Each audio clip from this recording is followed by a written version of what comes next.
White Sands Buddhist Center. Today we will be touring the grounds and discussing the history and significance of our three statues, as well as many artifacts both inside and outside of the temple.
Siddhartha, the future Buddha, at age 29, left a life of comfort and security in his father's palace to pursue a realistic understanding of the human condition of pain and suffering. He went first to learn from two Hindu teachers, spiritual guides like those who tutor seekers in the Hindu scriptures. Unsatisfied with the more philosophical approach, he joined a group of ascetics, probably of the Jain movement, and subjected himself to several years of dire austerity. When that too failed, he moved on and decided to meditate under a Bodhi tree until enlightenment. Bodhi means enlightenment. This is a Bodhi tree. It can live to be 200 years old. Even today, after 2,600 years in Bodh Gaya, India, there is a descendant of the original Bodhi tree. The Buddha sat under the Bodhi tree for 49 days and 49 nights to become enlightened. It has a heart-shaped leaf with a teardrop. Our tree is 2 years old, and it will eventually fill the whole canopy. There will be a bell tower under its canopy to house the great bell. This is the great bell, known in Japan as the bansho. It is used to summon monks to prayer and demarcate periods of time. Rather than containing a clapper, the banshos are struck from the outside using either a handheld mallet or a beam suspended on rope. Our bell is made of bronze. They are typically very ornate with many raised bands and inscriptions. The earliest of these bells in Japan date to around 600 CE, although the general design is a much earlier Chinese origin. The bell's penetrating and pervasive tones carries over considerable distances, which led their use as a signal, a timekeeper, and an alarm. In addition, the sound of the bell is thought to have supernatural properties. It is believed, for example, that it can be heard in the underworld. The spiritual significance of the bansho means they play an important role in Buddhist ceremonies and festivals. Before services on Sunday, and rings the bell. I'd like to ring it for you.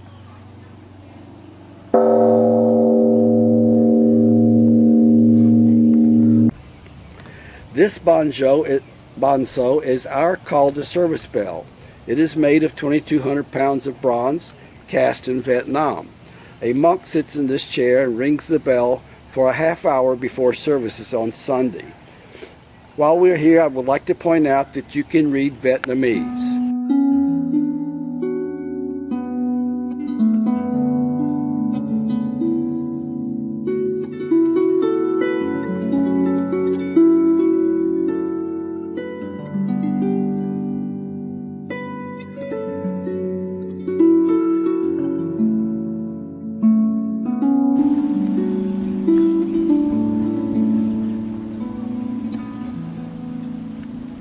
Our statues were sculptured in Vietnam from white granite, shipped to China, then through the Panama Canal to Tampa, and then trucked over from Tampa. If, just as a footnote, if diamond is number 10 in hardness, granite's number 9, it's the second hardest stone. Most statues throughout the world are sculptured in marble, very soft, very easy to work with. They're number 3. The Buddha you see here is Siddhartha. He was the original Buddha that became enlightened 2,600 years ago while sitting under the Bodhi tree. This statue is 35 feet tall. Now you can't get a permit to bring 250 tons over the highway, so Siddhartha had to be cut into 4 pieces. The torso was lifted from the legs from the pedestal, and the pedestal was cut in half, and then reassembled when he got here. Any place you see this Buddha in the world, he is known as the enlightened Buddha.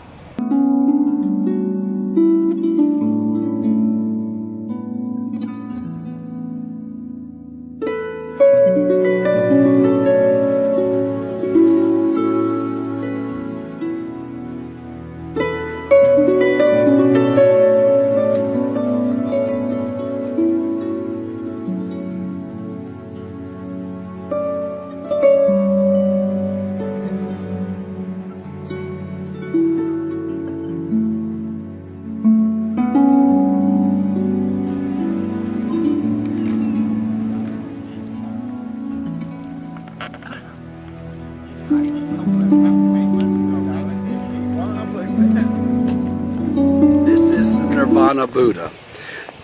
Here, the Buddha is 80 years old and he's dying. And the artistic significance of this statue is when you walk up those steps, you're looking straight into the eyes of a man who is dying. He knows he's dying and he's at peace. He actually has a smile on his face. Now, his father was the prince of northern India, southern Nepal, and he was actually born in present-day Nepal. And when he died, he had been teaching for 45 years. But basically, he only taught within his father's kingdom. When he died, he had 2,500 disciples. Half of them went south. They went south through India, over to the island of Sri Lanka, up to Burma, which today we call Myanmar, Thailand, Cambodia, and Laos, and they formed their own school of Buddhism. In Buddhism, we call them schools, not denominations. And that school is called Theravada. They are the fundamentalist branch of the Buddhist faith. They read the same Dharma that we read, the same scriptures.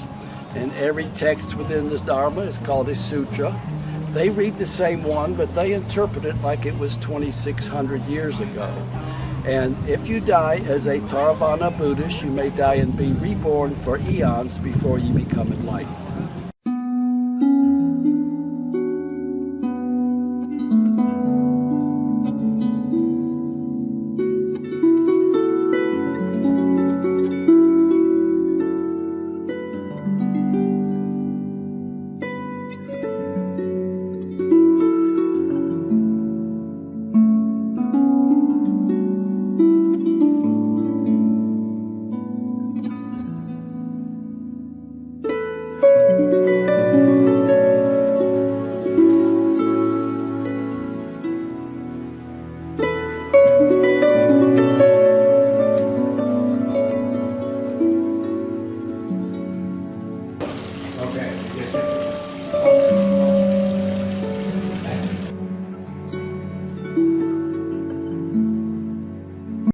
He is the Buddha of loving kindness and compassion. I'm a Buddhist. We stand in the temple in front of the abbot and in front of the Sangha, the congregation, and we take these 5 vows, and we call them precepts. no killing, no lying, no stealing, no substance abuse, no sexual misconduct, and you are a Buddhist. And you are a Buddhist regardless of your faith. It does not make any difference to Buddhism what God you worship, or even if you do worship a God. The Buddhist is not a God. Between your faith and your religion. And these four columns basically are the gateway to the Avalokitesvara. One of them says all the way to Nirvana is Nirvana. Directly to the left of it is the same column in Vietnamese.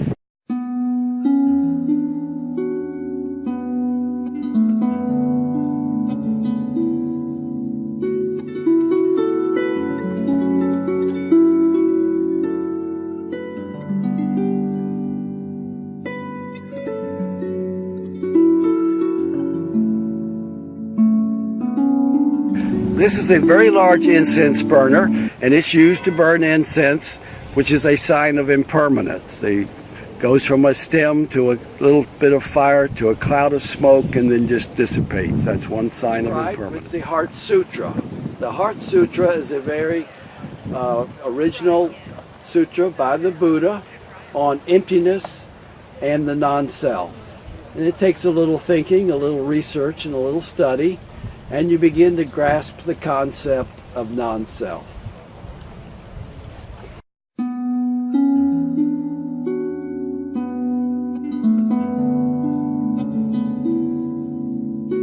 We have two wooden plaques on our temple walls as you enter. One is to buy, and that means loving kindness and compassion. On the other side, the plaque on the other side of the temple wall, Hiza. Yeah. And that means sympathetic joy and equanimity. In Japanese, this is umpan. It is translated in English to the cloud plate. This also is used to summon the Sangha to the temple. Sometimes this is made of rock, and sometimes this is made of bronze. This is called a hongji.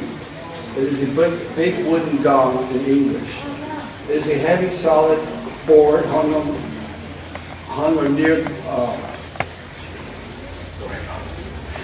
near the front of the temple, used to gather the Sangha for meditation.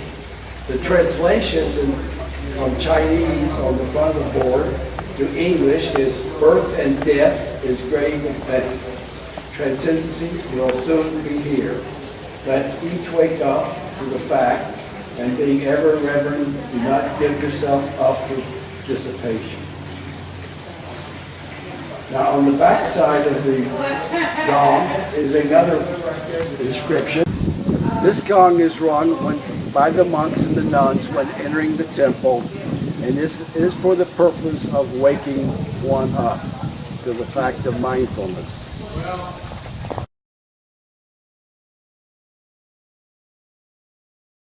Into a temple, we bow like this 3 times. And what we're doing is we're showing respect to the Buddha, respect to the Dharma, which is the Buddhist teachings, and respect to the Sangha, which is the congregation of Buddhists. On Sunday morning, we have our services.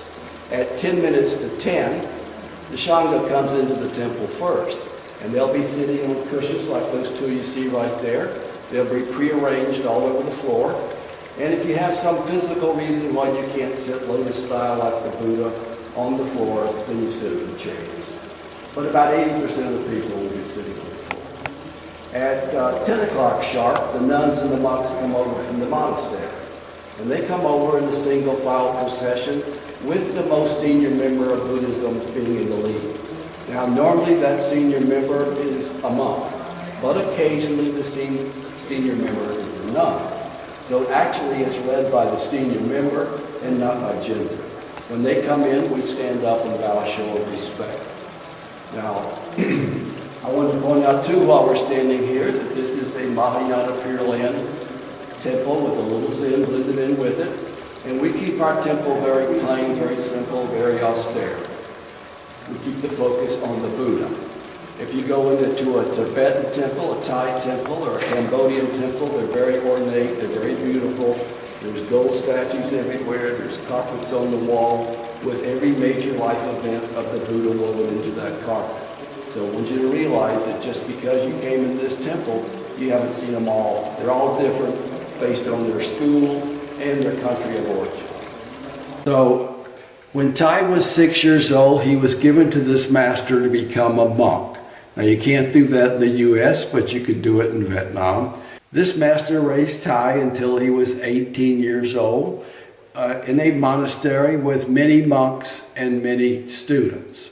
They had approximately 100 monks and students there. So when he's 18, he must make a decision on whether or not he wants to be a monk the rest of his life or go out into the world. So Tai stayed a monk.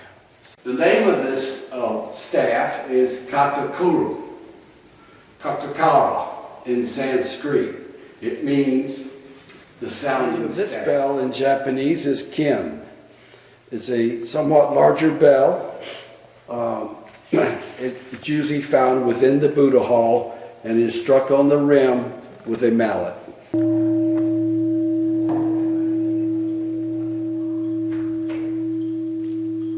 If there's no one to invite the bell, she has her own bell. And if there's no one to play the fish, she has her own fish.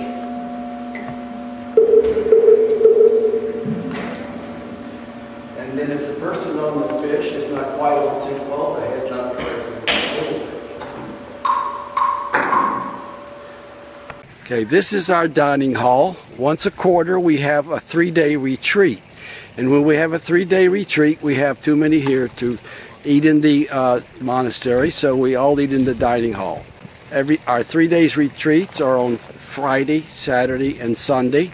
2 days, Friday and Saturday, are in Vietnamese, and on Sunday we do it in English. So when we do that, we eat in the big dining hall. Oh, this is heavy. Thank you. Homemade. Yeah. Oh.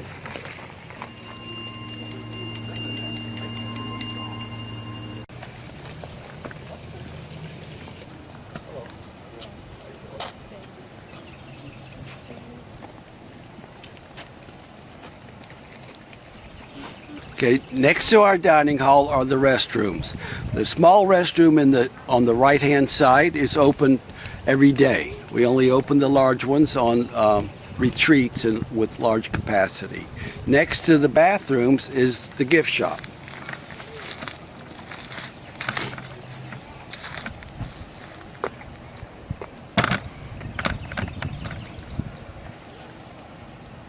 Our gift shop is adjacent to the restrooms, and it is open daily from 10 a.m. till 4 p.m.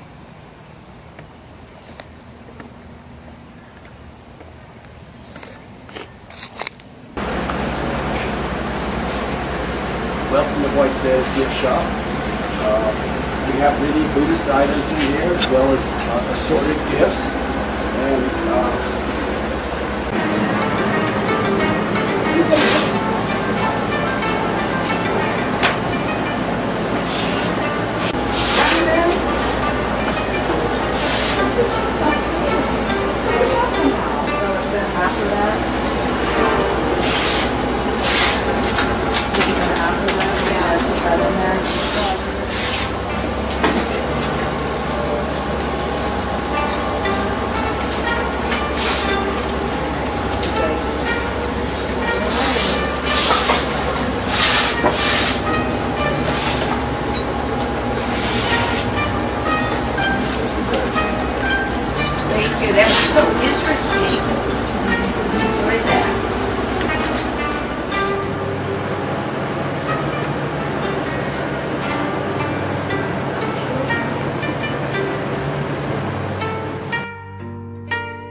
This is the front view of the dining hall. When we have our retreats and we have 150, 200 people, we feed everybody lunch in the dining hall.